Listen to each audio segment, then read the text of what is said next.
ಗುಜರಾತ್ನ ಈ ಇಬ್ಬರು ವ್ಯಕ್ತಿಗಳು ಪ್ರಾರಂಭಿಸಿದ ಈ ಸಂಸ್ಥೆ ಇಂದು ವಿಶ್ವದ ಅತಿ ದೊಡ್ಡ ಹಾಲು ಉತ್ಪಾದನಾ ಸಹಕಾರಿ ಸಂಸ್ಥೆಗಳಲ್ಲಿ ಒಂದಾಗಿದೆ. ಹೌದು ಗೆಳೆಯರೆ, ನಾನು ಮಾತಾಡ್ತಿರೋದು ಅಮೂಲ್ ಕಂಪನಿಯ ಬಗ್ಗೆ.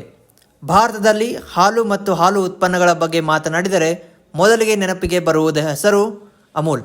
ಅಮೂಲ್ ಕಂಪನಿಯು 1946ರಲ್ಲಿ ಗುಜರಾತ್ನ ಆನಂದ್ ಎಂಬ ಚಿಕ್ಕ ಪಟ್ಟಣದಲ್ಲಿ ಆಯಿತು. ಈ ಸಮಯದಲ್ಲಿ ಹಾಲು ಉತ್ಪಾದಕರು ಮಧ್ಯವರ್ತಿಗಳಿಂದ ಮೋಸಕ್ಕೆ ಒಳಗಾಗುತ್ತಿದ್ದರು. ರೈತರಿಗೆ ಸರಿಯಾದ ಬೆಲೆ ಸಿಗುತ್ತಿರಲಿಲ್ಲ. ಅದನ್ನು ಬದಲಿಸಲು ವರ್ಗೀಸ್ ಕುರಿಯನ್ ಮತ್ತು ತ್ರಿಭುವನ್ ದಾಸ್ ಪಟೇಲ್ ಅವರ ನೇತೃತ್ವದಲ್ಲಿ Kaira district cooperative milk producers union limited ಎಂಬ ಸಹಕಾರಿ ಸಂಘವನ್ನು ಪ್ರಾರಂಭಿಸಿದರು. ಈ ಕಂಪನಿಯಿಂದ ರೈತರು ನೇರವಾಗಿ ಹಾಲು ಮಾರಾಟ ಮಾಡುವ ಅವಕಾಶ ಪಡೆದರು. ಸರಿಯಾದ ಬೆಲೆ ಸಿಗತೊಡಗಿತು ಮತ್ತು ಹಾಲು ಉತ್ಪನ್ನಗಳ ಗುಣಮಟ್ಟವೂ ಹೆಚ್ಚಾಯಿತು.